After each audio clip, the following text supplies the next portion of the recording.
Bienvenue du coup sur ce webinaire qui s'inscrit dans le cadre du programme Digitalis Future.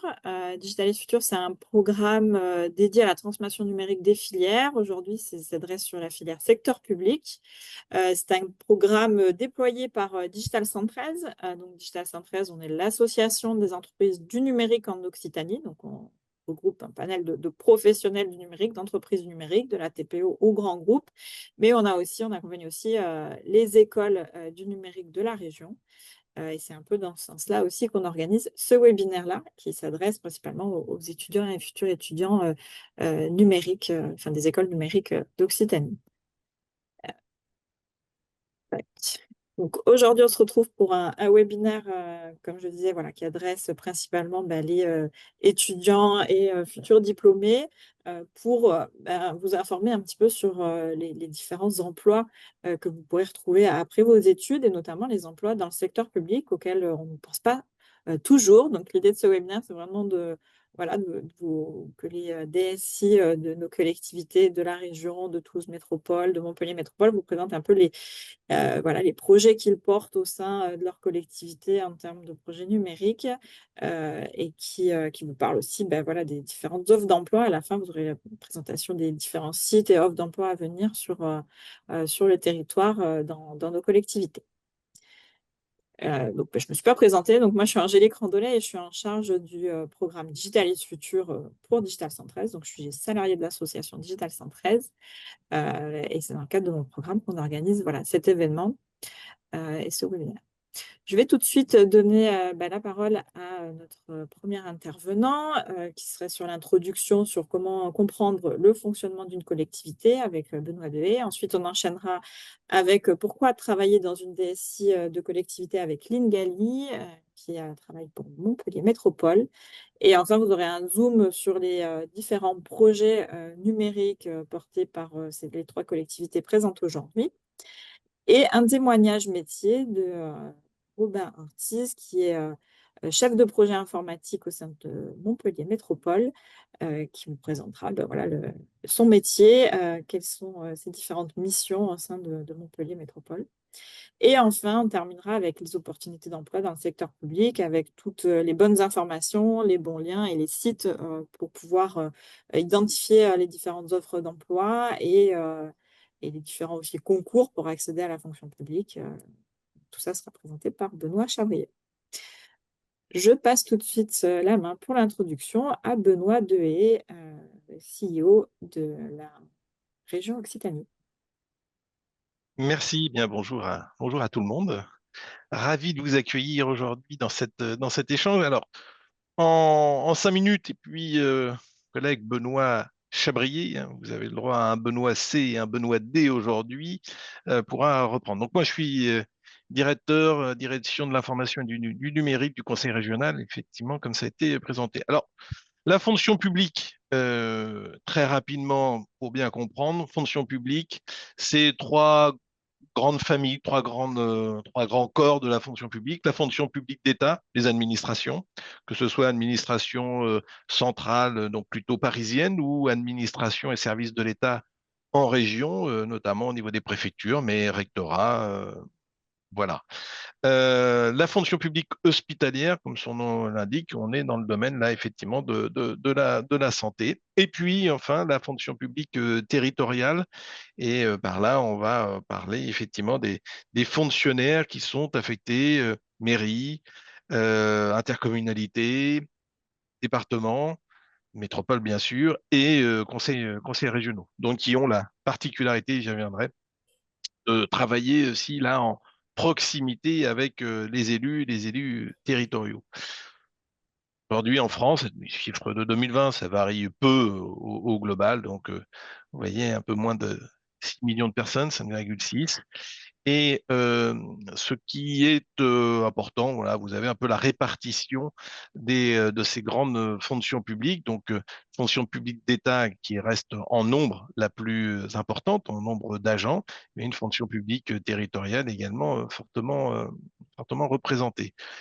Différents statuts, vous les lisez effectivement comme moi, et puis également la fonction publique, c'est également de l'emploi dans un certain nombre d'établissements ou d'entreprises publiques vous en avez là aussi la suite ou une identification, notamment SNCF, RATP, et puis encore certaines fonctions publiques ou certains établissements, même si depuis, il y a des évolutions de statut avec des passages effectivement au privé ou sur des statuts de ce type. Sur le point suivant, euh, travailler dans la fonction publique, il y a finalement deux formules ou deux grands statuts.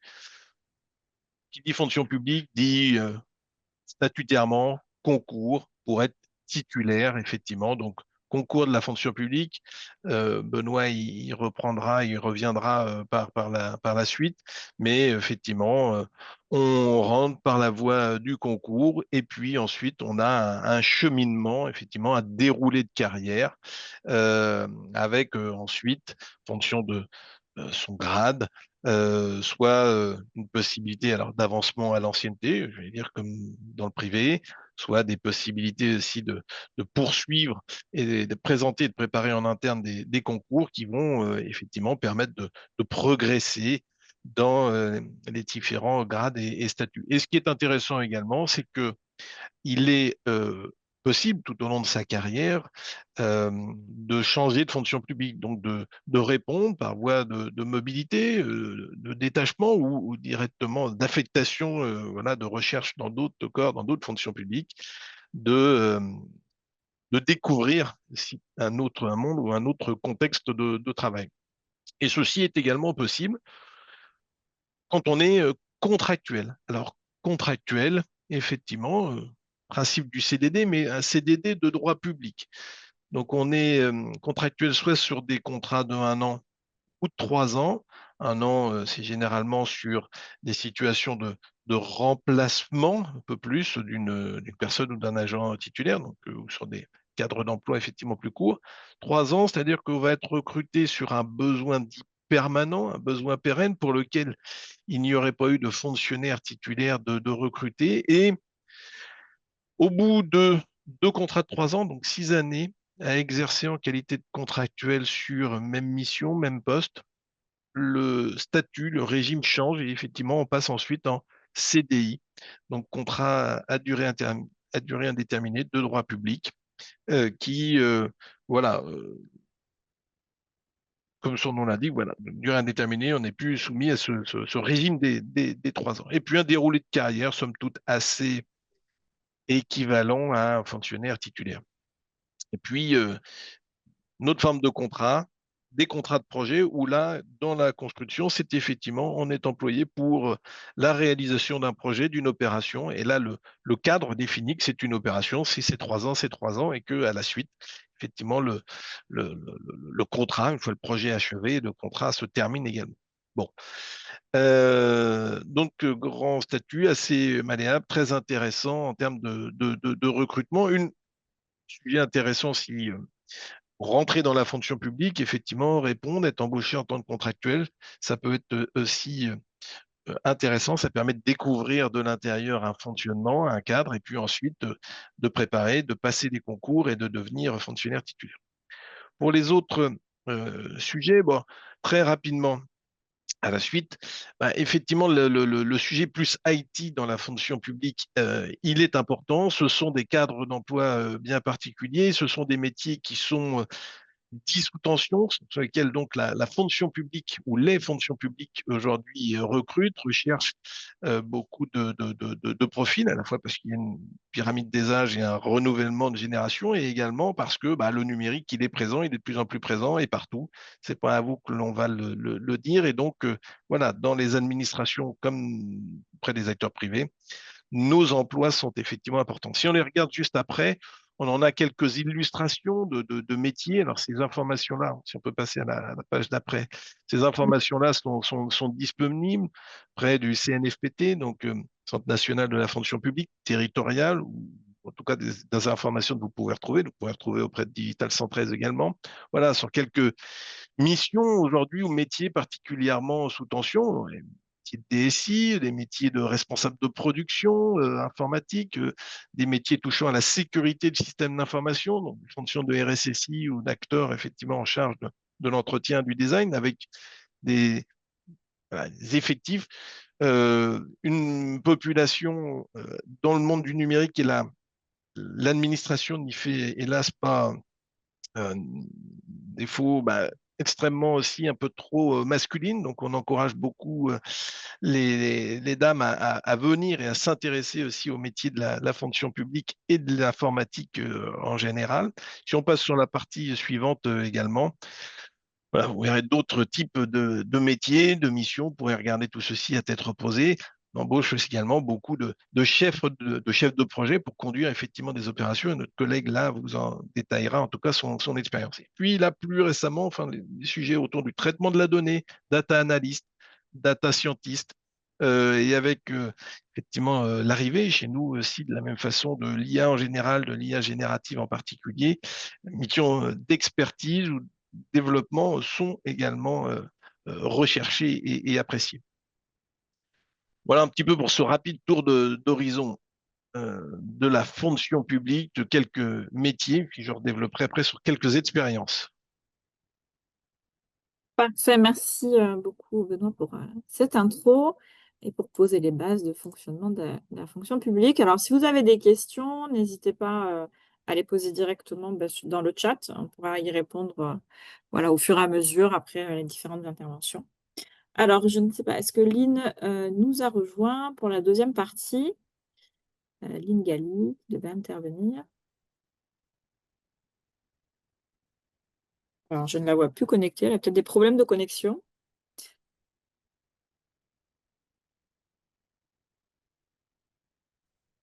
Va passer du coup sa partie, puis dès qu'elle elle arrivera à se connecter, on reviendra à sa partie.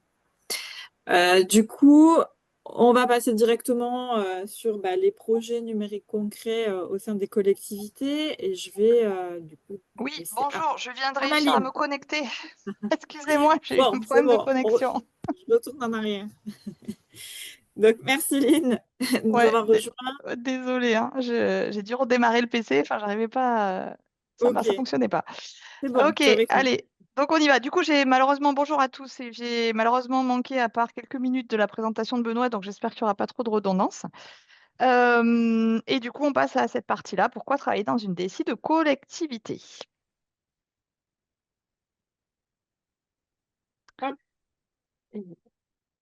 Alors, je voulais, ce que j'ai dit quand on a préparé cette table ronde, c'était, enfin table ronde, cet exposé, c'était que souvent quand je fais des recrutements, je vends un petit peu la façon dont on travaille dans une collectivité avec ces mots-là.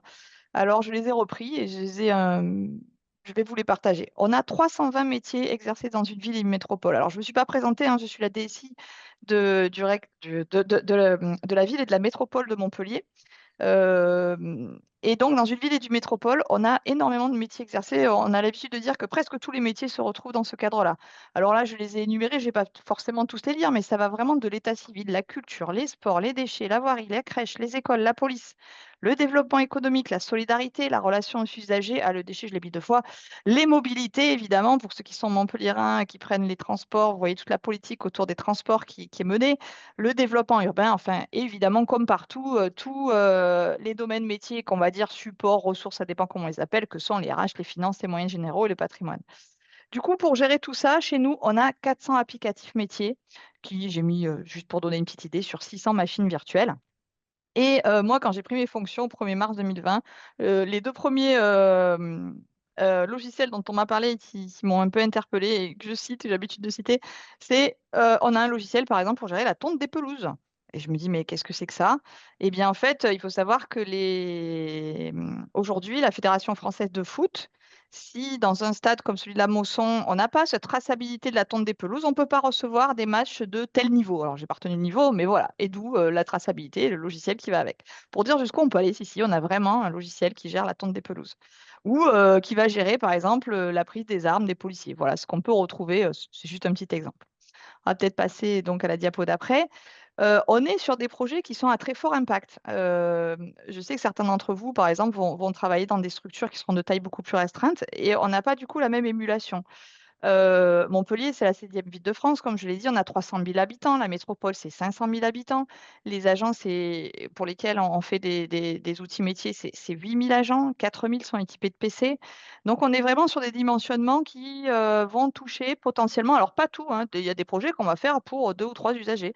Et il y en a d'autres qu'on va faire pour plusieurs centaines de milliers d'habitants. Pour ceux qui sont de Montpellier, vous savez qu'on a mis en place le pass gratuité pour les transports. 400 000 passes gratuités ont été distribués. Alors là, c'est la TAM qui les gère, mais nous, on est par exemple sur un projet de carte unique à venir pour consommer l'ensemble des services proposés par la métropole, c'est-à-dire avoir la même carte pour faire du transport, de la médiathèque, des piscines, etc. C'est un projet à venir, hein, là, dont je vous parle, et qui évidemment va s'appuyer sur les 400 000 usagers aujourd'hui du pass gratuité. Donc voilà, on peut avoir ces problématiques-là. Évidemment, ça va aller chercher aussi des problématiques techniques.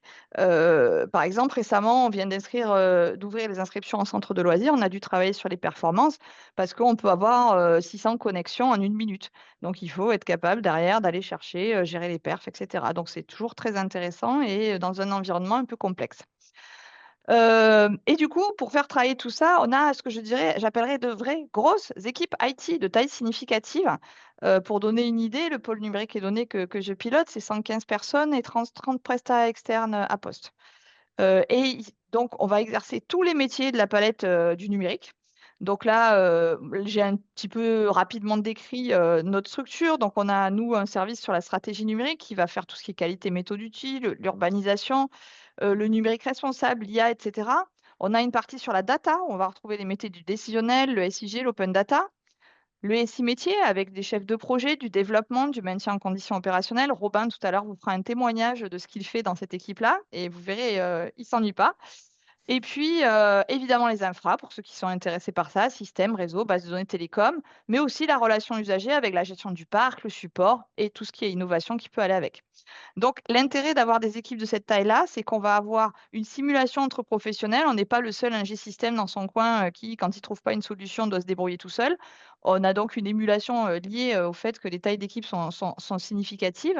On a aussi de l'accès à l'expertise extérieure parce qu'on est sur des budgets qui nous permettent d'aller chercher, quand on ne l'a pas en interne, l'expertise en externe et on s'enrichit à travers ça. On a accès aussi à des communautés nationales qui nous permettent de progresser ensemble. Par exemple, assez récemment, c'est monté une communauté open source qui est nationale sur l'ensemble des villes et métropoles au niveau national. Donc, c'est très intéressant d'avoir des débats. Toi, tu fais comment? Qu'est-ce que tu as trouvé comme solution? Comment ça marche chez toi? Et puis, également, du fait de la taille de la structure, on peut aussi changer de métier. Dans la carrière, on n'est pas obligé de faire 40 ans de développement. On peut se dire, demain, j'ai envie de faire de la chefferie de projet, j'ai envie de basculer un G-système, j'ai envie de voir autre chose. Eh ben, c'est possible. Voilà. Et il y a aussi des évolutions de carrière possibles, que ce soit en transverse sur différents métiers ou que ce soit aussi en prenant des responsabilités, par exemple, pour ceux qui auraient envie de faire de l'encadrement. Alors, évidemment, c'est moins facile hein, parce qu'il faut aussi qu'il y ait de la disponibilité sur ces postes et il y en a moins, mais c'est toujours possible avec le temps. Voilà, donc on a aussi cette évolution qui est permise par la taille de la structure et le fait qu'on soit sur des communautés assez larges. Voilà. Je ne sais pas si Eh j'ai ben, tenu mon timing, mais j'ai essayé de faire assez vite. parfait. Parce que j'ai vu qu'il y avait beaucoup de slides Merci. par ailleurs, alors j'ai fait pas trop long. Parfait, Aline. Merci beaucoup. De rien.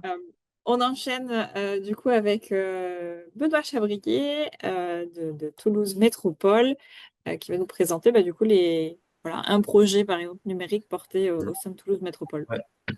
Merci Angélique. Bonjour à toutes et à tous. Donc nous, Toulouse Métropole, c'est un peu comme Montpellier Métropole. On est aussi une grosse direction du numérique avec beaucoup de projets. Donc du coup, je crois qu'on a à peu près 150 nouveaux projets tous les ans. Donc on a plein de projets, mais je vais vous en présenter quelques-uns. Donc on a des projets de DSI classique finalement, puisque nous, on est un employeur, on n'est pas Airbus, mais on est juste derrière Airbus en termes d'emploi sur la plaque toulousaine. On a 15 000 agents. Donc en DSI classique, nous on a un gros projet actuellement, par exemple, sur le support informatique. Donc sur comment nous, nos 15 000 agents de la métropole, de la mairie de Toulouse, on fait en sorte que leur outil fonctionne mieux, qu'on réponde mieux à leurs requêtes, qu'on les accompagne mieux dans les usages. Donc là, on a tout un projet de remise à plat de notre offre de centre de support pour l'utilisateur. Donc ça, c'est quand même un gros projet interne et c'est assez intéressant parce qu'on réinternalise des compétences. Lynn disait là, des prestataires externalisés. Nous aussi, on en a plein. Et c'est vrai que là, on est dans une mouvance où on essaie plutôt de reprendre la main et d'arrêter les prestations externalisées pour embaucher plutôt en interne des compétences et être plus autonome. On a un autre projet d'une DSI, on va dire, classique, mais quand même plus innovant, c'est le passage au cloud. Donc nous, notre objectif, qui n'est pas forcément un objectif partagé d'ailleurs avec tous les acteurs publics, c'est de fermer nos data centers pour être 100% cloud. Alors ça ne veut pas dire qu'on va aller sur des clouds outre-Atlantique. On a évidemment, nous, une logique de souveraineté derrière et un besoin de souveraineté et d'autonomie derrière aussi. Et ça, c'est un gros projet informatique, donc migration du cloud. Donc ça veut dire repenser nos 350 applications métiers, comment on les fait tourner sur le cloud, comment on les repense, comment on les modernise, comment on les optimise, parce qu'il y a des questions de coût derrière. Donc il y a tout un process, tous les process finalement, quasiment à remettre à plat et à revoir. Donc il y a quand même des beaux projets associés. Et puis ensuite, plus sur la partie métier, donc ça c'est la partie projet DSI classique du moment, et plus sur la partie métier, nous les projets du moment, donc c'est les projets intelligents, avec par exemple de l'IA, évidemment. Donc on a une plateforme qui s'appelle IA Data, où on va pouvoir faire, nous, de l'optimisation, par exemple des repas de cantine. Donc on a 35 000 repas, nous, qui sont livrés dans toutes les cantines des écoles primaires de la ville de Toulouse, par exemple. Et 35 000 repas, quand on a 1% de plus ou 1% de repas en trop, c'est 350 repas, donc ça va très vite le gaspillage. Donc pour lutter contre ce gaspillage alimentaire, on met en place une plateforme d'IA qui va faire du prédictif sur finalement les périodes de présence et d'absence des élèves. On voit que, d'après l'historique qu'on a, c'est telle et telle période où il y a plus ou moins d'élèves, et donc on peut ajuster au plus juste le nombre de repas qui vont être fabriqués par la cuisine centrale. Type de projet, on a aussi sur les îlots de chaleur. Grâce à l'IA, on préconise aux directions qui vont planter des arbres dans la ville. On préconise l'implantation des arbres à tel et tel endroit parce que grâce à la cartographie, il y a une étude de la cartographie de la ville, on sait où il faut planter les arbres pour éviter les îlots de chaleur. Voilà, donc on a tout un tas de projets après métier et avec une forte dominance de l'IA qui arrive. Mais je pense que mes camarades en parleront en suivant. Merci Benoît. Et on revient avec Lynn, du coup, qui va présenter la partie plus projet au sein de Montpellier Métropole. On avait scindé en deux, du Ok, coup. voilà. Alors, vous nous aviez demandé de parler de 3 projets d'envergure, dont moi, j'ai évidemment pas détaillé plus, mais tout comme Toulouse, on travaille sur vraiment le même genre de thématique, sauf pas la migration cloud, parce que pour l'instant, on reste en interne. J'ai voulu zoomer sur la ville connectée, ça s'appelait autrefois Smart City, maintenant ça s'appelle territoire intelligent et durable. Voilà, bon, nous on l'appelle ville connectée pour parler français. C'est tout ce qui est gestion de l'IoT des objets connectés. Donc, on a plus de 10 000 capteurs répartis sur l'ensemble du territoire. On a notre propre réseau LoRaWAN qui nous permet de faire communiquer ces réseaux entre eux. Alors, pour ceux qui parlent un peu réseau LoRa, c'est des réseaux basse fréquence qui nécessitent d'avoir des antennes. Donc, on a nos propres antennes et notre propre réseau. Au départ, on s'appuyait sur Orange et Bouygues, mais en fait, je pense que ça rapportait pas assez aux opérateurs réseau, donc Bouygues a commencé à s'enlever, Orange a monté ses prix et du coup, on a pu déployer notre propre réseau. Il y a plusieurs collectivités qui se sont lancées là-dedans, ce qui permet d'avoir de la souveraineté, de l'autonomie. Et les capteurs, alors on a plusieurs cas d'usage déjà implémentés, on en a d'autres en devenir. Par exemple, actuellement, on finalise tout ce qui est la surveillance de la qualité de l'air aux abords des écoles. À l'intérieur et à l'extérieur. D'ailleurs, pour l'instant, c'est pas encore finalisé, mais ça devrait pas tarder. On compte le passage des vélos. Si vous voyez, il y a des totems sur les pistes cyclables qui affichent des compteurs de passage des vélos. Voilà, c'est ça. On finalise le remplissage des points d'apport volontaire de verre, c'est-à-dire on a des capteurs qui vont regarder si c'est suffisamment rempli ou pas pour optimiser ensuite les données pour vider ces points d'apport volontaires. Également, ça permet de savoir où les mettre, parce qu'on voit qu'il y en a qui vont se remplir très vite, d'autres moins vite. On doublera d'ailleurs peut-être après de capteurs de bruit, parce qu'on sait que ça fait du bruit quand on jette du verre. Voilà, c'est des trucs très concrets. Un truc un peu plus original, c'est l'hygrométrie pour la conservation des œuvres au musée Fabre. C'est-à-dire qu'aujourd'hui, on sait que pour conserver des tableaux, il faut telle hygrométrie, il faut telle température, voilà, et on permet derrière d'avoir évidemment tout le tableau de bord qui va avec et le suivi qui va faire en sorte qu'on va ajuster tout ce qu'il faut pour que les œuvres se conservent bien. Le tram aujourd'hui, et ben, comme il y a plus de billetterie, on ne sait plus qui rentre et qui sort. Donc on a des caméras infrarouges qui permettent de faire, des comptages. Alors ça, c'est plutôt la TAM qui gère ça, mais nous, on récupère les données, on les traite. Voilà, et on a plein après d'autres cas d'usage à venir, sur ces choses-là. Je pense que comme c'était un peu moins connu, c'est pour ça que j'ai voulu, zoomer là-dessus. Également, je vous ai parlé de la carte multiservice qui sera unique, alors ça se fera dans le prochain mandat, hein, là, c'est pas prévu pour tout de suite, mais qui sera une carte unique pour l'ensemble des services de la métropole, hein, que ce soit les transports, les piscines, encore une fois, les médiathèques, les musées, et cetera. Et pour, en fait, permettre d'accéder à tout ça, on est aussi en train de travailler à une identité numérique pour tous les habitants de la métropole. Et en corollaire, ça sera ce qu'on appelle le dites-nous-le une fois. Vous avez certainement déjà entendu parler ce terme au niveau de l'administration d'État. Et l'idée, c'est d'harmoniser le traitement des pièces justificatives, hein. Comme la métropole, c'est quand même une grosse structure, on peut avoir des services qui vont demander 15 fois à un administré sa carte d'identité comme justificatif ou son justificatif de domicile. Et là, l'idée, c'est de centraliser à la fois le traitement et enfin, la réception et le traitement des pièces pour faire en sorte que ça soit plus demandé partout. Alors ça aussi, c'est des projets à venir. Donc voilà, j'ai voulu zoomer sur ces trois-là. Bien évidemment, il y en a beaucoup. Comme Toulouse, on a actuellement 120 demandes de projets supplémentaires en cours. Voilà, malheureusement, on ne peut pas répondre à tout, hein, donc on priorise. Et puis, on travaille aussi sur tout ce qui est qualité, avec la comitologie, des catalogues de services, l'IA, évidemment. On est en train de déployer un outil qui s'appelle Delibia. Voilà, on a plein d'autres sujets, mais du coup, évidemment, je ne pourrais pas tout développer. Je ne sais pas s'il y a un jeu de questions-réponses, éventuellement, je pourrais répondre à des questions. Ouais, super, merci Lynn pour la présentation de tous ces projets. Il y a de quoi faire. Il y a on peut prendre des questions dans la conversation. Donc voilà, s'il y en a qui ont des questions, n'hésitez pas à les poser directement sur le chat. On avait juste une question sur où c'est qu'on peut retrouver le tableau des métiers de la fonction publique. Ça, c'était sur la partie introduction, Benoît. Je ne sais pas si tu as un lien ou si.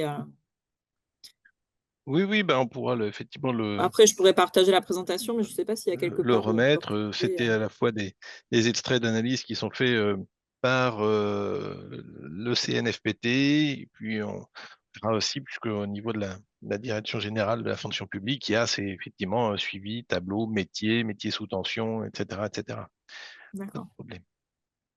Ça marche, merci. Et du coup, on enchaîne avec les projets numériques au sein du Conseil régional Occitanie. Donc, je crois que Benoît va nous parler un peu plus d'intelligence artificielle, c'est ça? Oui, on va essayer. Enfin, je vous ai remis là quelques éléments de présentation pour voilà, le conseil régional et la région Occitanie. Vous connaissez, mais effectivement, grande région. Vous voyez au global quand même alors, une collectivité en termes de taille et de nombre d'agents assez comparable à ce que sont nos métropoles, avec des compétences qui sont effectivement pour certaines un peu différentes. On parlera plus aussi de développement économique, d'aménagement du territoire, de mobilité, etc. La direction de l'information et du numérique, juste après, juste pour vous dire, voilà un peu comment est-elle organisée aujourd'hui. Donc, des services qui sont effectivement des services qui s'occupent du champ des applications métiers, un peu plus de 200 applications métiers gérées, exploitées, certaines designées effectivement au sein des équipes, des infrastructures, un cloud déjà très présent, 40% à peu près de l'IT régional, et dans des clouds souverains, effectivement, sur ces sujets. Donc, trois directions adjointes, plutôt SI pour l'une, relations usagers pour l'autre, donc des déploiements, environnement de travail et relations, support, accompagnement, gestion de ces transitions, conseil en organisation numérique, puisque nous accompagnons aussi nos directions métiers et nos collègues dans l'appréhension de tout ceci et des transformations qui sont à l'œuvre. Et puis, plus récent, effectivement, un pôle vraiment centré sur la donnée à la fois structurée, allant comme Lynn l'indiquait, de capteurs, d'IoT, de décisionnels d'entreprise plus classiques sur nos applications de gestion, jusqu'à de la donnée moins structurée, de la donnée texte, voire de la donnée image, et donc dans des logiques à la fois de gestion, de collaboration, de gestion de connaissances, et puis effectivement d'entraînement, d'IA. de plus en plus. Et fonction sécurité, notamment, également importante. Aujourd'hui, plus spécifiquement, un regard sur la partie d'une stratégie IA régionale adoptée l'année dernière. Donc, il y a tout un champ, ça correspond au métier de la région sur tout ce qui va être accompagnement, formation professionnelle, lien avec les universités, la recherche. Donc, ce sont des sommes assez importantes hein, à l'échelle du territoire régional. Sur Montpellier, c'est l'accompagnement notamment du CHU et du pôle universitaire, sur Toulouse, Anity, pour ne citer que des acteurs de ce type. Et puis, plus, voilà, la partie du bas qu'on va piloter un peu plus directement sur effectivement la déclinaison, l'expérimentation, l'arrivée de l'IA au sein des métiers du conseil régional. Alors, sur cette partie, juste après, voilà. Dans les grands principes, je ne les développerai pas, mais ce sont des éléments qui nous sont, en tout cas, nous, collectivités, hein, puisqu'on se retrouve tous au travers de ces valeurs-là, des éléments, dès lors qu'on va parler réalisation, développement et mise en œuvre, effectivement, c'est du service à l'usager, c'est du service aux citoyens. Donc, les besoins notamment de transparence, d'éthique, d'explicabilité, de souveraineté, et puis de soutenabilité au sens numérique responsable, ce sont des éléments qui sont effectivement prégnants, ce sont des éléments que les élus nous rappellent et sur lesquels on doit effectivement de la transparence. Ça veut dire qu'on sera moins enclin effectivement à aller directement déployer des solutions GAFAM ou autres. On va regarder ça un peu différemment. Quelques projets qui sont aujourd'hui engagés, opérationnels pour certains. Ouais, juste après, partager deux, trois écrans sur l'orientation professionnelle, l'analyse aujourd'hui à l'échelle de la région de l'ensemble des offres d'emploi, pouvoir identifier quels sont les bassins où ça recrute, les compétences qui sont effectivement particulièrement cherchées par les employeurs, notamment pour pouvoir, ça c'est un travail qui est fait sur des jeux de données avec France Travail, pour pouvoir permettre aux organismes de formation, aux écoles qui sont par ailleurs retenus ou soutenus par la région, de s'assurer pour que la formation proposée corresponde bien à l'ensemble des compétences recherchées par les employeurs, de façon à permettre à tout un chacun de trouver effectivement un emploi très rapidement. Donc là, aujourd'hui, voilà, ça travaille, on a ces analyses, et c'est de l'IA derrière, alors de l'IA syntaxique, de l'IA prédictive. On n'est pas sur des modèles d'IA générative, mais on a fait ça depuis 2019. C'est du développement interne, c'est de l'open source, avec une qualification aussi éthique de l'ensemble. Là, on travaille sur des aspects de biodiversité, traitement de l'analyse, d'informations satellitaires notamment, voilà, et d'autres thématiques, vous voyez, qui sont aujourd'hui en cours, en devenir. Et donc là, à chaque fois, voilà, soit on monte du partenariat avec des acteurs publics, privés, sur de la recherche, des réalisations, des marchés, voire du développement, en tout cas des sujets d'intérêt. Ça, on est plutôt sur la partie externe. Si on est sur la partie suivante,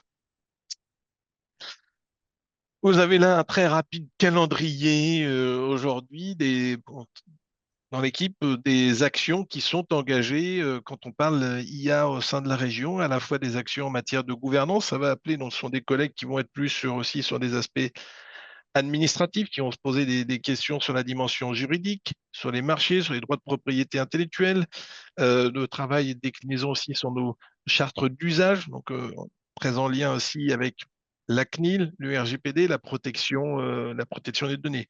Donc c'est un pan des métiers des chefs de projet. L'autre pan, des dimensions très importantes d'accompagnement. Donc là, on va plutôt effectivement sur des compétences de design, d'accompagnement, du X, et puis de transformation, de formation des métiers. Et puis, partie du bas, là, aujourd'hui, beaucoup d'expérimentation, de réalisation, effectivement, de l'arrivée d'IA sur du chatbot boosté à l'IA, sur des applications métiers. Je ferai juste un petit focus sur des Libya, par exemple, ou d'autres types de réalisation ou de développement. Donc, on teste, on accompagne, on embarque, on déploie, on intègre. Voilà quelques réalisations effectivement aujourd'hui importantes. Si on passe sur la partie juste suivante, trois grands axes là, effectivement un peu plus spécifiques au conseil, enfin spécifiques au conseil régional. Je parlais de cette stratégie IA. Vous l'avez compris aussi, la dimension numérique responsable, elle est très importante. Aujourd'hui, la région est labellisée INR niveau 2 et entend bien le garder. Donc, que ce soit dans sa politique numérique interne, mais aussi tout ce qui est équipement des lycées, dotation, politique LORDI, etc.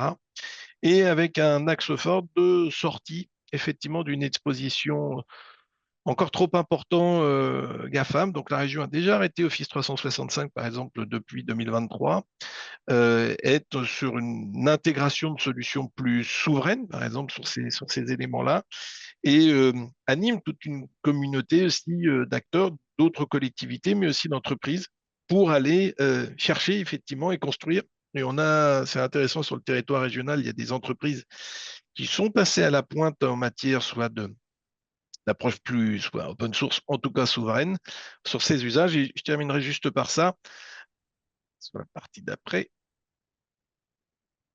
Voilà, sur donc projet. Donc, on a les chefs de projet aujourd'hui qui sont sur cette partie-là. Et voilà ce qu'on va aujourd'hui chercher au travers d'un marché public à obtenir et à agréger. Bah, c'est effectivement agréger, construire une suite souveraine allant de la gestion de la visio, de la softophonie, téléphonie, donc toutes les fonctions collaboratives, suite bureautique, messagerie, mais tout ceci intégré dans une offre as a service souveraine qu'il nous faudra ensuite intégrer, déployer, donc des aspects de design, des aspects d'architecture, des aspects de développement, de cartographie, d'API.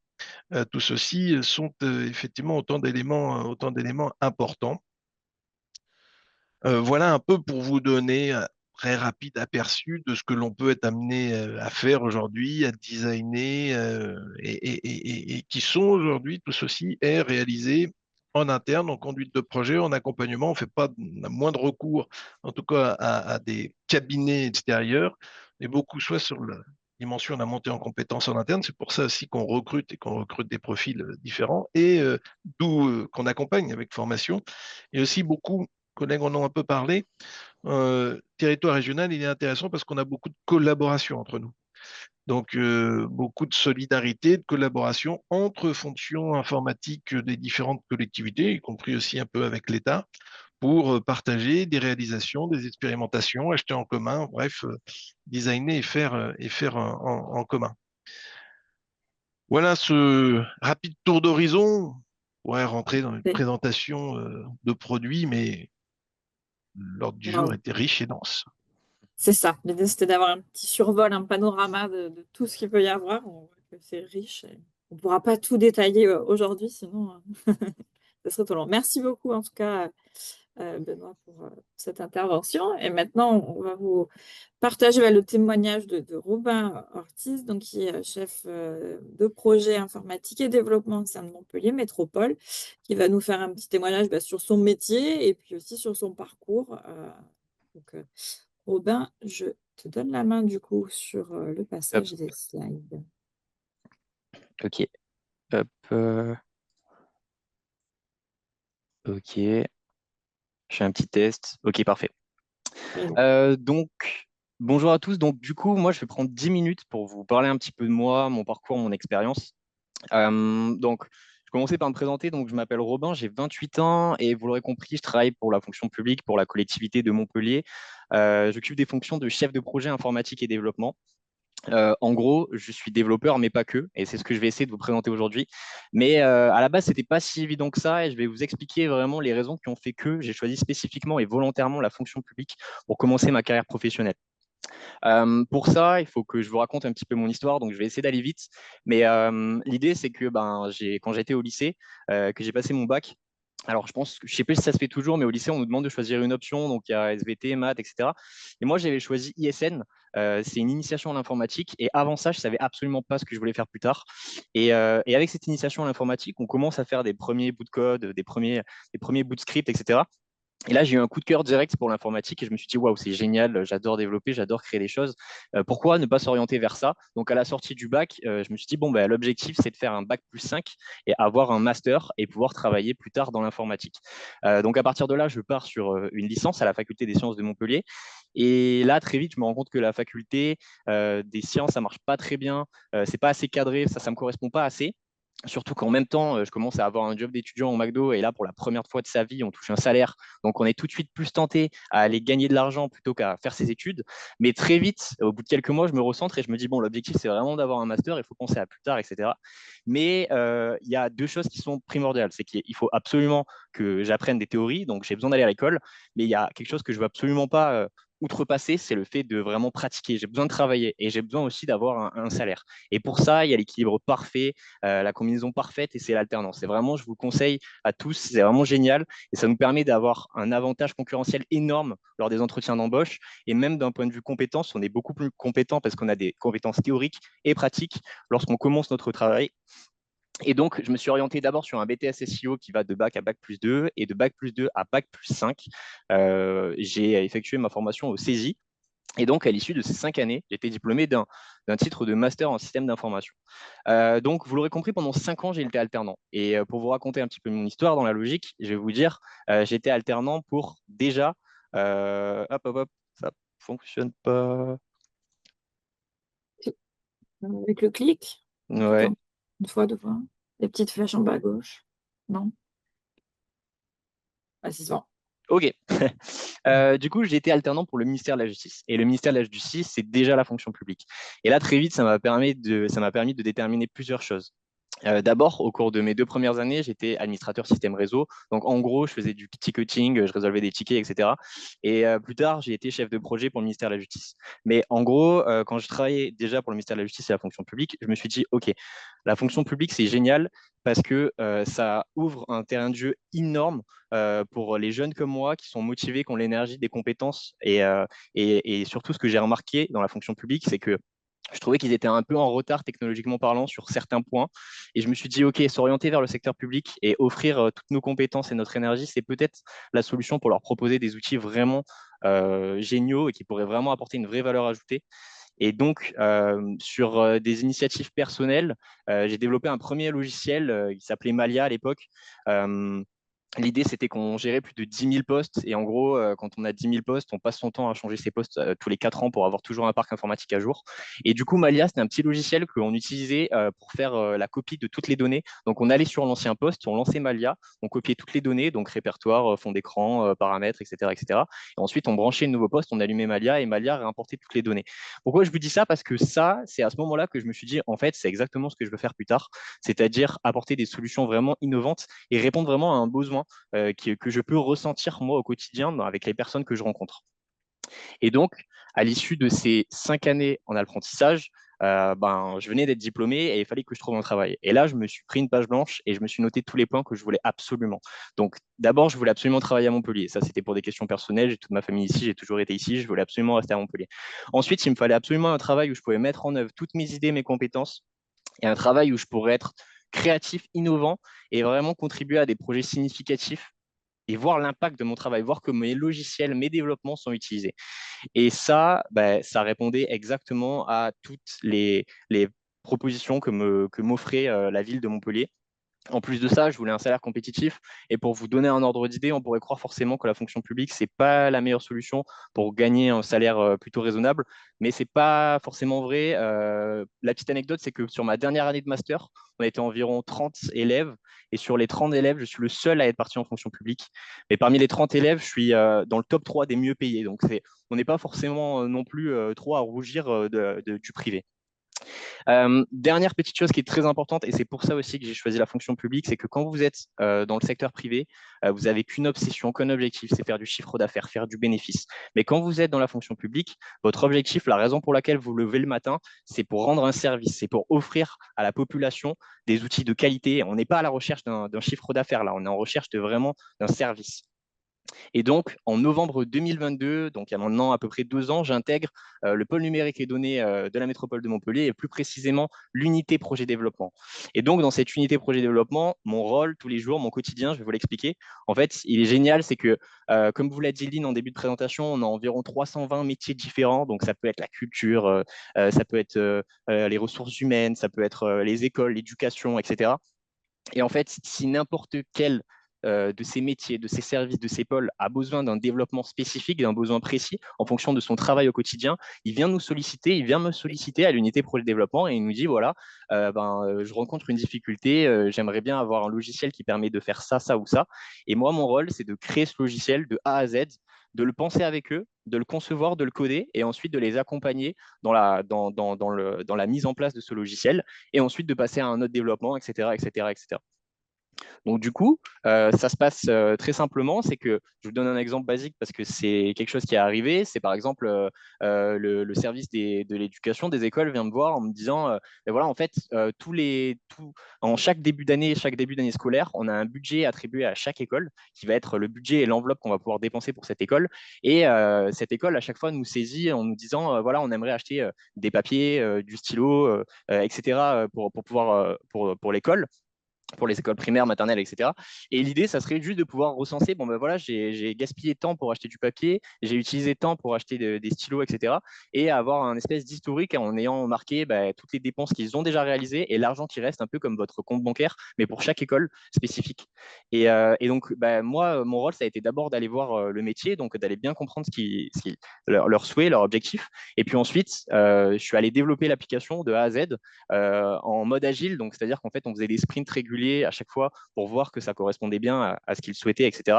Et puis, une fois que c'était développé, je leur ai mis entre les mains, je leur ai expliqué comment ça fonctionnait. Et puis, petit à petit, la continuité au changement s'est faite. Ils ont apprécié le logiciel et ont continué à le travailler, etc. Et c'est exactement ça que je réalise au quotidien. Alors, pour vous parler un tout petit peu technique, mais sans rentrer dans les détails, je vous ai mis un nuage de mots de l'ensemble des technologies qu'on peut utiliser en tant que développeur à l'unité projet développement. Mais pour vous donner un ordre d'idée, actuellement, on parle beaucoup d'intelligence artificielle. Les intelligences artificielles, elles sont globalement codées en Python. Python, c'est le langage que nous, on utilise à la métropole pour développer nos applications. Et toutes les interfaces utilisateurs, toutes les applications modernes que vous utilisez, vous, les plus connues, notamment celles des GAFAM, Facebook, Instagram, Netflix, etc., elles sont codées avec un langage qu'on appelle le React. Et c'est aussi ce langage qu'on utilise à la métropole pour créer des applications. Et des applications, on en a créé beaucoup. Et en 2 ans et demi, je vous ai mis quelques screenshots de la liste des applications que j'ai créées. J'ai créé Tiebreak, Bordy, Forma, Caisse des écoles, Maison pour tous, Annuaire, Sigma et Montpellier Business Plan. Autant vous dire qu'on ne s'ennuie pas quand on travaille pour la fonction publique. Je vais vous faire juste un tout petit zoom et vous montrer vraiment en pratique le genre d'application qu'on peut développer.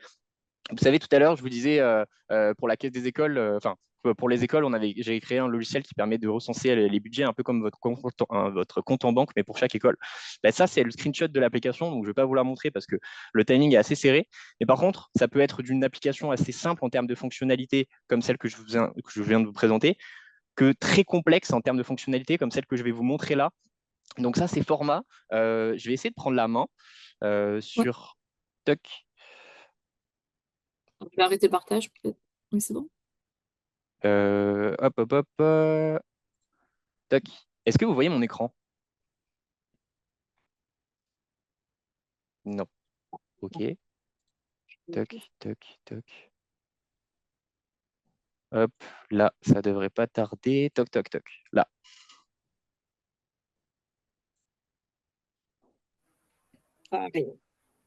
C'est bon, vous voyez mon écran?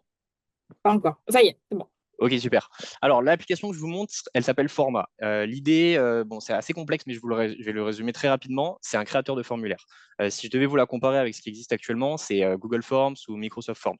La grosse différence, c'est que ça, c'est développé chez nous en interne et ça correspond à des logiques métiers qui sont totalement branchées sur notre utilité et notre besoin spécifique. En plus de ça, on est les développeurs, donc on va faire évoluer l'application comme on le souhaite et le code source est open source, c'est nous qui l'avons développé, il est hébergé chez nous et toutes les données sont hébergées chez nous. Donc, on parlait beaucoup de GAFAM et de se séparer des GAFAM tout à l'heure. Là, on est totalement propriétaire de tout ce qui nous concerne. L'idée, c'est qu'on peut créer un formulaire sans savoir coder en drag and drop, juste en prenant les champs sur la partie de gauche et en les déposant sur la partie de droite. Mais c'est aussi un logiciel sur lequel on peut absolument tout configurer, mettre une interface graphique assez jolie, se rajouter des titres, se rajouter des logos, etc., etc. Et sur la partie de droite, vous pouvez configurer tout votre design. Hop, toc. Ok, je pense que je n'arrive pas à interagir avec mon application à cause du partage d'écran.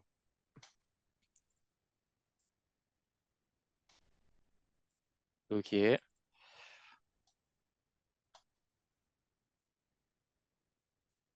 Ok. Vous voyez toujours mon écran? Oui.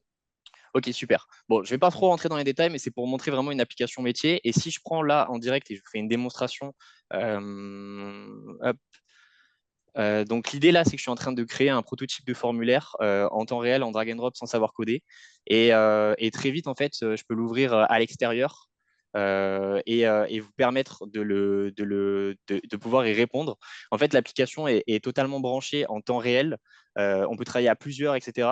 Et donc là, si je clique sur tout public et que je vais directement sur mon formulaire, je vais pouvoir vous partager un QR code. Et si je prends mon téléphone et que je scanne le QR code, tac, hop,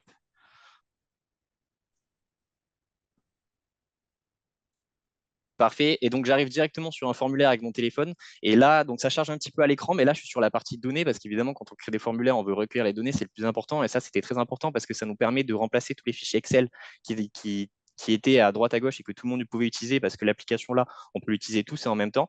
Et donc là, si j'envoie des données, vous allez voir qu'en temps réel, sur ma page, ça se rafraîchit parce que tout est connecté en temps réel. Et donc, c'est une application qui peut répondre à plein de besoins différents, autant pour nous, nos métiers, comme disait tout à l'heure Lynn, 320 métiers, mais aussi qu'on utilise beaucoup à l'extérieur pour recueillir les avis de nos usagers et la population montpelliéraine ou pour d'autres raisons. Voilà, j'essaie de vous faire un petit récap très très rapide. Il y avait beaucoup de choses, mais l'idée c'était vraiment de vous montrer un petit peu mon métier et à quoi il ressemble. Et voilà, vraiment, moi je vous conseille vraiment la fonction publique si vous êtes comme moi créatif et que vous voulez vraiment apporter la performance et offrir des outils au secteur public à l'image de tout ce que le privé peut avoir. Et enfin voilà, je suis passionné et je vous recommande vraiment de regarder plus attentivement les offres d'emploi dans le secteur public. Et peut-être juste Parfait. pour compléter, Robin, de dire que Ouais, tu fais quand même des applications qui sont utilisées à l'international. c'est vrai. Bon, on pouvait pas parler de tout, mais c'est vrai. Non, mais c'est Donc, important de le dire quand même. Il y a quand ouais, même bien de la sûr. visibilité. Bon, on peut les business plans, bah, en fait, qui permettent de modéliser des business plans, comme son nom C'est ça. l'indique, est utilisé très largement en France et y compris à l'international. C'est Et ça. c'est Donc, Robin qui développe tout ça.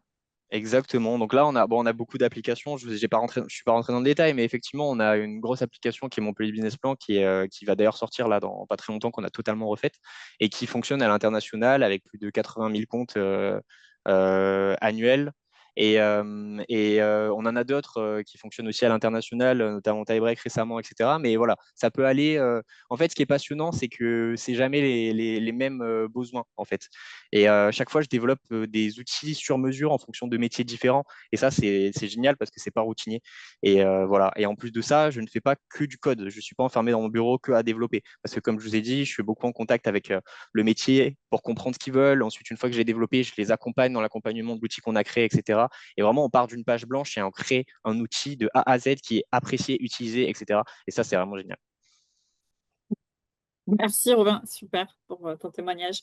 Si vous avez des questions pour Robin ou pour les autres intervenants, n'hésitez pas à les poser dans le chat ou même à prendre la parole. On pourra prendre quelques minutes. Bonjour. Oui. J'aurais une question parce que du coup, justement, auparavant, j'étais chargée de projet en déploiement de logiciels. Et ce que je me demandais sur ce que tu faisais, c'est en fait où est la limite dans, tu te dis, tu vas développer toi-même une application ou je vais prendre une application existante. Parce que plus on a d'applications, plus il y a des soucis de maintenance, de support, d'évolution. Et comment vous Mhm. faites pour évaluer tout ça, justement? Exactement. Donc, très bonne question parce que, bon, ça, je ne suis pas rentré dans les détails, mais avant que ça arrive jusqu'à moi, en général, effectivement, on fait un premier écrémage où on se dit, bon, bah, il y a peut-être une application qui existe sur le marché et qui correspond spécifiquement à ce besoin-là. Et dans ce cas-là, bah, potentiellement, on va passer directement par l'application du marché, donc c'est-à-dire pas la faire développer par nous. Mais dans des cas très spécifiques, on fait vraiment du développement sur mesure.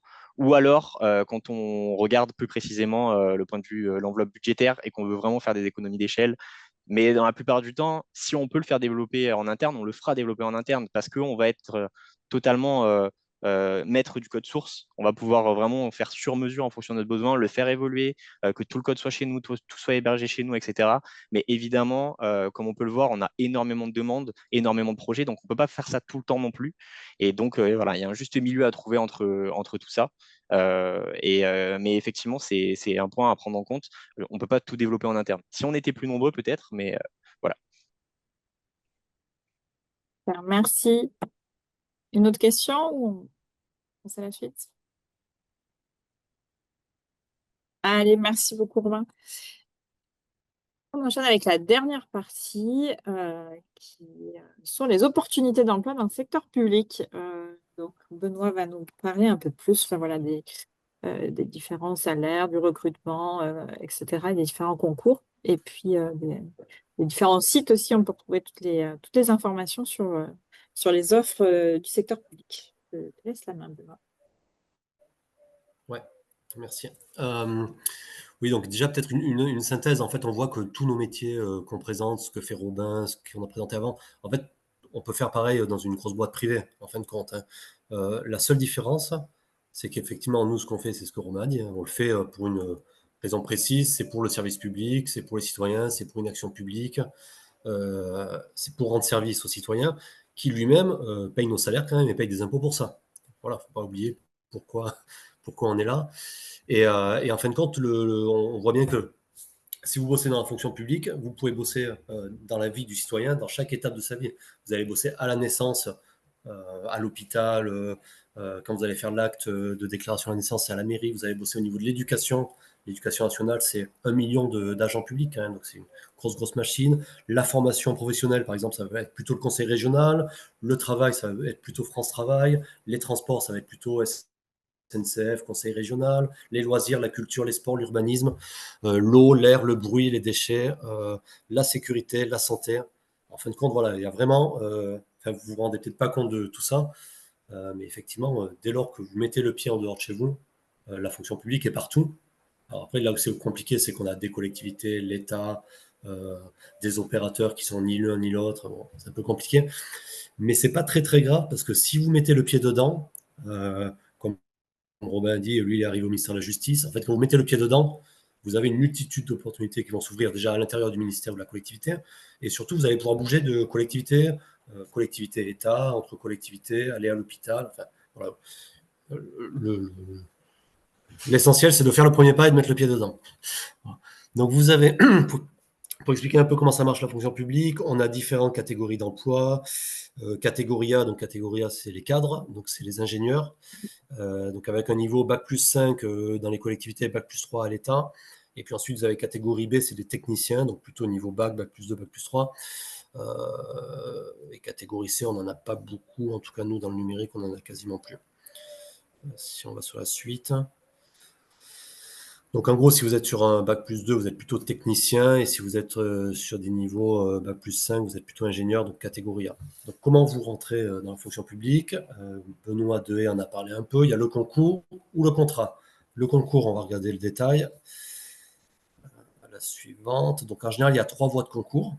Vous pouvez rentrer en concours externe. Donc ça, c'est pour les étudiants qui viennent d'avoir leur diplôme, par exemple, ou qui ont travaillé quelques années dans le privé. Vous pouvez rentrer la voie externe. Vous êtes dans un certain type de concours. Vous avez le concours interne. Donc ça, c'est si vous êtes déjà dans la fonction publique, type Robin, par exemple, qui a fait quelques années déjà. Au bout de X années, j'imagine que Robin est contractuel, donc au bout de X années, il peut choisir de passer le concours en interne, parce qu'au bout de 4 années dans la fonction publique, on peut choisir de passer le concours. Et puis après, il y a le 3e concours, qui est un peu plus particulier, qui est plutôt ouvert à des gens qui ont travaillé 5 ou 10 ans dans le privé, ou qui ont eu beaucoup d'enfants, ou qui ont été sportifs de haut niveau. Enfin, voilà, c'est une 3e voie qui est un peu particulière. En général, les concours, ça se fait en 2 épreuves. Une épreuve qu'on dit d'admissibilité et une épreuve d'admission. La preuve d'admissibilité, souvent, c'est un écrit. Alors, chaque concours est un peu différent, mais en général, c'est un écrit. Et l'épreuve d'admission, c'est un oral. Je vous ai donné les liens sur la liste des concours. Alors, c'est là où ça peut paraître un peu compliqué, parce qu'effectivement, il y a des concours pour la fonction publique d'État. Il y a des concours pour les collectivités. Et il y a même des concours après pour la fonction publique hospitalière. Si on va à la suite, Donc, au niveau État, le concours, c'est un concours qu'on appelle ingénieur SIC. Au niveau territorial, c'est un concours d'ingénieur territorial avec des spécialités. Il y a une spécialité notamment informatique. Et puis après, il y a d'autres concours un peu particuliers que je vous ai mis, mais qui sont un peu plus confidentiels. Si on va à la prochaine slide. Donc voilà, tout pour savoir quand est-ce que vous avez les concours. Le tout, c'est de ne pas louper le créneau si vous voulez vous inscrire. Parce que souvent, il y a un créneau d'1 mois à 2 mois qui est ouvert pour l'inscription. Donc en fait, il faut bien relever ce créneau. Donc il faut aller soit pour l'État, vous allez sur Google, vous cherchez ingénieur SIC et vous trouverez le site qui va bien du ministère de l'Intérieur qui permet de s'inscrire. Et pour les collectivités, vous avez un site concours territorial. Et donc là, allez là-dessus, relevez bien les dates d'inscription qui sont en général au premier semestre 2026. Donc là, c'est râpé pour 2025. Là, c'est plutôt premier semestre 2026. Vous vous inscrivez, puis ensuite vous avez l'épreuve d'éligibilité. Donc ça va être soit un écrit, soit un dossier à monter. Enfin, il y a plusieurs types d'épreuves d'éligibilité. Si l'épreuve d'éligibilité, ça marche, vous êtes ensuite sur une liste d'admission. Et là, en général, vous allez avoir un oral qui va se faire plutôt à l'automne. Alors, ça dépend des calendriers des fonctions publiques. Et si l'oral se passe bien, vous êtes pris. Et là, vous avez deux possibilités. Alors, en général, vous avez un poste qui vous est fourni ou qu'il faut que vous trouviez. Mais voilà, vous avez toutes les chances de devenir fonctionnaire. Voilà, je m'ai pensé à regarder les annales parce qu'en fait, il y a des rapports de jury et des annales dans les concours. Pour les fonctionnaires voilà, du numérique, au niveau de l'État, les salaires approximatifs en province, c'est 2300 € pour l'État. Donc, si vous allez travailler à la préfecture, si vous allez travailler dans la direction régionale des affaires culturelles, etc., 2200 € net par mois. Puis ensuite, vous voyez que ça, c'est pendant les 18 premiers mois. Et puis quand on est fonctionnaire, on a tous les 18 mois, tous les 2 ans, une petite augmentation qui est de 100, 50, 100 € à chaque fois. Pour les collectivités, c'est mieux rémunéré. Donc j'ai mis 2700, mais en fait, voilà, j'ai pas voulu mettre trop haut parce que pour pas créer de faux espoirs, mais on est plutôt même à 2008, 2009 au début pendant les 18 premiers mois. Et puis ensuite, on a la même progression lorsqu'on est fonctionnaire. Donc vous voyez que les salaires sont effectivement, quand on n'est pas loin de 3000 € en sortie d'école, c'est tout à fait respectable et ça équivaut à des salaires du privé. C'est même parfois un peu mieux que le privé selon les métiers. Sur la suite, donc on peut effectivement après avoir des contractuels. Donc ça, mon camarade Benoît en a parlé un peu, mais je vais en parler également. Donc passe à la suite. Donc voilà, c'est 3 ans contractuels. Donc c'est en gros, vous allez trouver une offre d'emploi dans la fonction publique. Ne vous dites pas que c'est réservé aux fonctionnaires. En fait, c'est ouvert aux fonctionnaires, aux contractuels. Il n'y a pas d'offres dans la fonction publique qui sont réservées pour tel ou tel agent. En fait, on peut pas, on publie pas les offres en interne d'abord. Enfin, en général, c'est publié sur le site. On a une obligation de transparence, donc on publie sur le site que je vais vous montrer après. Et en général, vous pouvez très bien rentrer contractuel. Donc, en fait, il faut vraiment tenter. Et à mon avis, c'est même la meilleure voie pour entrer dans la fonction publique.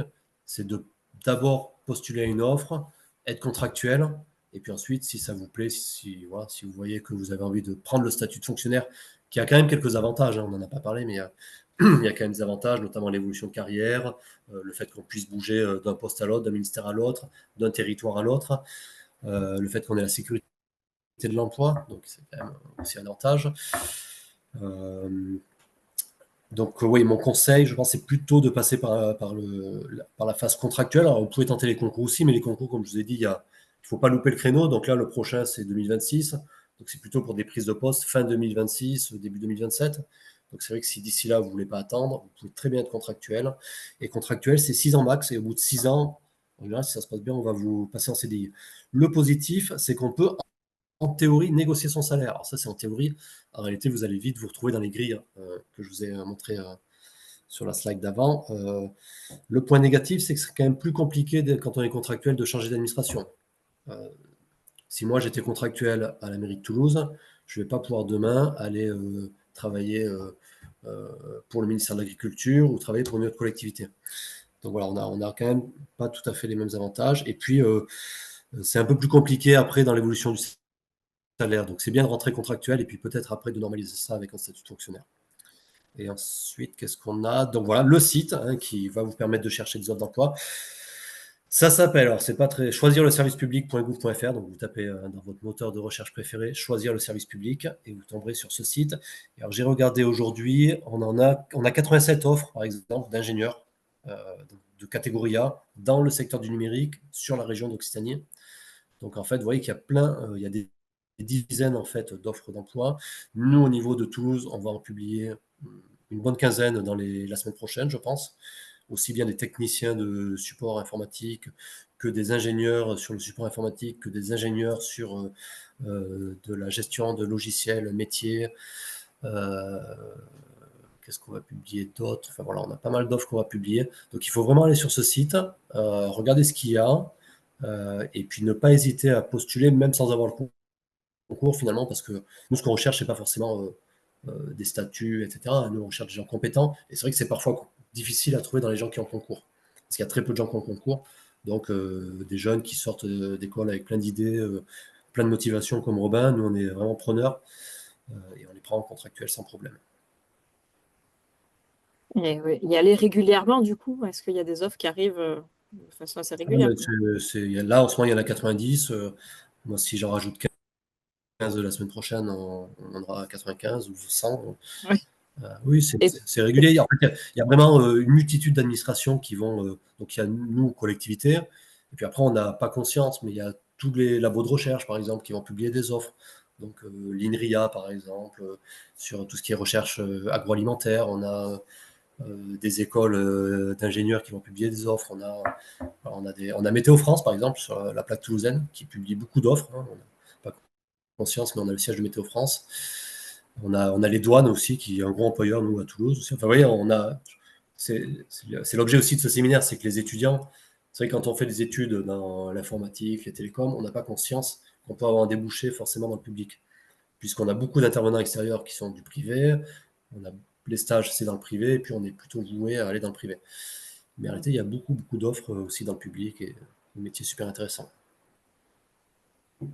Parfait. Eh bien, merci beaucoup, Et Benoît. peut-être pour répondre à une question sur les apprentis, on prend aussi des apprentis. Alors là, nous en l'occurrence, on en prenait 5, mais là, malheureusement, là, le créneau est passé, et là, on est plutôt en phase de sélection, mais la fonction publique prend aussi des apprentis, évidemment. Donc, pas hésiter à postuler pour les apprentis plutôt en candidature libre en ce moment, parce que mais nous, au niveau de Toulouse Métropole, on n'en prend plus pour cette année. Peut-être pour répondre sur les apprentis, côté métropole, c'est pareil en fait. Et puis nous, on a maintenant malheureusement une limitation. On ne peut pas dépasser les diplômes de Bac+2. Sauf RQTH. Donc s'il y a des gens RQTH au-delà de Bac+2, ça, n'hésitez pas à nous contacter. Mais sinon, on se limite à Bac+2. Et comme toi, on est plutôt dans la finalisation des entretiens que dans la recherche actuellement. Oui, même chose. Même chose conseil régional, pas de limitation. Par contre, on des apprentis également en Bac+5. 3 apprentis, enfin non, 4 actuellement qui travaillent et qui sont avec nous à différents stades d'avancement de leurs études également. Donc oui, c'est une très bonne voie, très bonne façon, et généralement tout le monde est très content, comme Robin dans la formation, dans l'apprentissage et dans l'acquisition des compétences, et puis aussi les collectivités, les employeurs qui ont là également des talents très jeunes qui les rejoignent. Et dans la mesure du possible, on essaye aussi de pouvoir, à un moment, en fonction des disponibilités et des propositions, proposer une première expérience à la suite d'un apprentissage. C'est également ce qui se passe de temps à autre. Pareil chez nous. On a quelques questions. Comment devons-nous faire pour postuler? Alors, je suppose que ça se fait sur le site en créant son compte et. En fait, quand on va sur choisir le service public, en réalité, on va avoir toutes les offres des collectivités, des divers établissements publics de l'État. Et puis, il va y avoir un lien sur comment postuler. Donc, après, chaque collectivité, chaque organisme a sa propre procédure. Mais en général, ça reste classique. C'est l'aide de motivation, CV. Ben, en fait, quand on va sur ce site, parfois il y a des collectivités ou des organismes publics qui passent par le site pour répondre à l'offre, ou sinon ils donnent un lien vers leur propre publication qui elle-même va expliquer comment postuler. Des fois, il y a un mail de contact pour envoyer ses candidatures, Un des mail choses ou un comme ça. formulaire, ça va dépendre de Un chaque formulaire. établissement.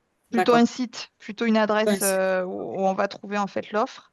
Par exemple, la métropole de Montpellier, pour postuler, il faut aller sur le site de la métropole. Alors, les trois fonctions publiques sont obligées de passer par ce site-là pour publier. C'est une obligation, donc c'est bien. Comme ça centralise tout. Et après, effectivement, pour la suite, ça peut être aller sur le site de la métropole. Vous verrez, enfin, si jamais vous y allez, vous regardez, il y a offre d'emploi. Nous, en ce moment, je pense qu'elles doivent être arrêtées, mais on cherche un chef de projet de nouveaux usages IA. On est en recherche aussi de quelqu'un qui va travailler un ingénieur sur le poste de travail et tout ce qui est outils liés au poste de travail. Celui-là, il est en cours, c'est sûr. Voilà, et en fait, si vous allez sur le site de la métropole, vous verrez dans les offres d'emploi comment postuler. On a un formulaire, on va vous demander vos bulletins, enfin, etc. Plein de trucs. Et c'est après enfin, vous répondez classiquement en fonction de chaque employeur qui a une recherche. ça marche. Merci pour les précisions. Est-il possible de faire un stage immersion dans le secteur public? Est-ce que vous prenez des stagiaires? La réponse courte est non. Ah, bah nous, oui. Déjà, non. Nous, assez peu, nous. Ah, vous prenez pas du tout de stagiaire? Bah, assez peu. Alors, enfin, oui, enfin, je sais pas, là, un stage immersion, c'est plutôt. On prend des stagiaires, nous, au niveau troisième, seconde, sur les stages découvertes et sur des parcours de ce type. Après, sur des stages véritablement, oui, ça peut nous arriver aussi sur des stages, notamment sur du bac+2, bac+3, pour des finalisations sur des parcours. C'est à peu près uniquement ce que l'on va proposer. Après, c'est aussi une question de capacité d'accompagnement et d'embarquement. Un stagiaire, effectivement, il faut pouvoir, et c'est tout à fait normal, proposer un cursus, une proposition de projet. Donc c'est plus rare, mais ça arrive. Bah, nous, on prend des stagiaires, rémunérés ou pas. Évidemment, si c'est rémunéré, tout dépend de ce qui nous reste dans l'enveloppe et si on peut continuer à payer. On essaye d'en prendre. Après, je ne sais pas ce qu'il y a derrière immersion. Là, pour le coup, du moment qu'il y a une convention avec un organisme, en général, on fait. Mais je ne sais pas ce que veut dire immersion. Si c'est à sa propre initiative, sans conventionnement, là, je dirais non. Et du coup, oui, c'est pour postuler pour les stages. Pareil, c'est sur la plateforme emploi des collectivités. Il y a une partie Alors, spontanée ou pas pour vous? Non, non, c'est non, plutôt non, spontané. non, là, c'est du spontané. Et En pour tout la cas pour partie nous. candidature en spontané, comment ça se passe pour vous? En général, les stagiaires écrivent au service RH ou directement au pôle numérique et données. Mais c'est vraiment de la candidature spontanée. Et c'est vrai qu'on en reçoit quand même pas mal. Alors, bien évidemment, on ne peut pas tout prendre, mais on en prend quand même pas mal. Merci pour les précisions. Alors, on a quelques autres questions. Alors, stage Pôle emploi de 2 semaines, je vois la précision. Je connais pas. Il faudrait m'adresser éventuellement le sujet, que je regarde si c'est possible ou pas. Ce serait dans quel domaine? Peut-être la personne peut prendre la parole, ce sera plus Oui, facile que par ce chat. sera plus facile. Vous pouvez désactiver vos micros normalement et prendre la parole.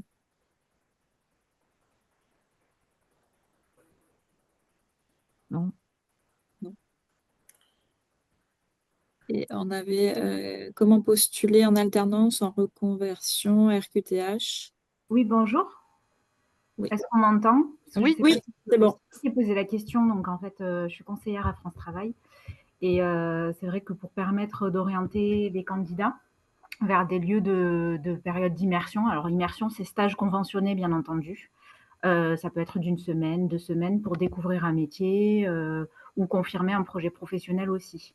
Donc voilà, ma question était plutôt vers c'est une période d'immersion, mais conventionnée, stage conventionné. Alors, avec France Travail, je crois pas qu'on ait fait. On a plutôt fait avec des collèges, lycées, universités, écoles d'ingé. À voir. Il faut que je regarde.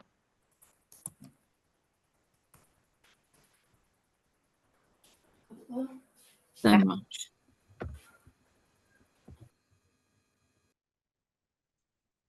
Pouvons-nous avoir le mail du service RH pour candidater? Alors, je ne sais pas, est-ce que vous souhaitez les partager?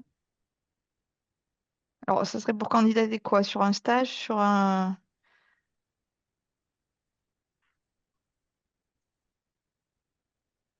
Je ne sais pas. Après, n'hésitez pas à prendre la parole si vous souhaitez Excusez-moi, apporter des oui. précisions. Si je peux reprendre la parole. Je suis désolée, Oui. j'arrivais plus à accéder. J'ai un problème de connexion aujourd'hui. C'est moi qui ai répondu pour le stage non rémunéré. Je sais que Pôle emploi, je crois qu'ils l'ont dit, le PM SMP, Pôle emploi me l'avait proposé également. C'est des stages d'immersion de 2 semaines qu'on peut faire, qui est pris en charge par Pôle emploi et qui permet justement de découvrir un métier. Moi, j'avais une question par rapport au passage de concours des ingénieurs. En fait, moi, j'avais passé le concours de catégorie A de la fonction publique territoriale. Je voulais voir si c'était à peu près les mêmes en termes de demande, enfin de connaissances. Est-ce que c'était la même chose? Est-ce qu'il fallait préparer également tout ce qui était les compétences transverses, enfin les connaissances transversales, ou est-ce que c'est vraiment en lien avec le diplôme visé? Est-ce que vous savez un petit peu le contenu du concours? Moi, je peux répondre pour la partie concours de l'État, et puis je laisserai mes camarades pour la partie territoriale, parce que je connais plus celui-là. Au niveau de l'État, le concours en externe, donc il faut avoir un bac plus 5, à voir si un bac plus 3 est nécessaire. Donc ça répond d'ailleurs à une question. L'État, je crois que c'est un bac plus 3 qui est seulement nécessaire. Il faut regarder dans les conditions d'accès. Alors que les collectivités, il faut avoir un bac plus 5. Si on n'a pas un bac plus 5 en plus en ingénieur, donc il faut avoir un bac plus 5 d'ingénieur, Ah on oui. peut faire une demande de validation d'acquis ou d'équivalence, pardon, d'un diplôme bac plus VAE. 5 d'ingénieur sur la territoire. Mais je vais répondre pour l'État et puis après je laisserai peut-être pour les collectivités répondre mes camarades. Pour l'État, le concours d'ingénieur, il faut faire un écrit, il faut faire un dossier avec un écrit où on explique une expérience ou un projet qu'on a fait. C'est assez léger, c'est 3-4 pages où on va expliquer un projet qu'on a mené et puis ensuite une page de motivation. On envoie ce dossier. Une fois qu'on est pris à l'oral, enfin, si le dossier a été bon finalement, on est pris à l'oral à l'automne. Et puis après, à l'oral, il y a un entretien. Effectivement, là, les questions vont poser sur des questions techniques qui restent malgré tout en lien avec votre formation ou avec vos compétences en tout cas. C'est-à-dire qu'on ne va pas demander à quelqu'un qui a fait une formation sur le développement informatique, on ne va pas lui demander des choses sur l'IA ou sur des réseaux TCP/IP ou autres. Donc les jurys sont quand même, voilà, font des questions en lien avec le domaine qui est maîtrisé par le candidat. Et après, il y a des questions aussi plus générales sur l'administration. Alors, quand c'est la fonction publique d'État, par exemple, on peut vous demander le nom du ministre chargé du numérique, par exemple. On peut vous demander un peu si vous savez comment ça marche la fonction publique en général, sachant qu'on ne vous demande pas d'être expert dans la fonction publique. Et puis après, il y a des mises en situation aussi, plutôt sur des mises en situation, chef de projet, manager de petite équipe, des choses comme ça. On va voir un peu comment vous réagissez sur plutôt de la relation humaine. Oui, il n'y a pas des questions comme pour attaché territorial, par exemple, où ça peut aller d'expliquer le principe de laïcité ou la politique d'aménagement du territoire, enfin des questions très diverses. Non, enfin, pas dans la partie ingénieur côté État en tout cas. Non, la partie État est en mode concours pour avoir vécu les deux beaucoup plus facile que la D'accord. partie territoriale, hein. Et peut-être pour compléter sur l'État, avant peut-être de laisser la parole à Benoît sur la partie territoriale, si tu veux, Benoît. À l'État, il y a, comme l'a bien expliqué Benoît Chabrier tout à l'heure, il y a plusieurs types de concours. Il y a les concours SIC qui vient de décrire, et puis il y a les concours ITRF, ingénieur technicien de recherche et de formation. Ça, c'est plus spécifique à l'éducation nationale, que je connais bien parce que j'y étais avant.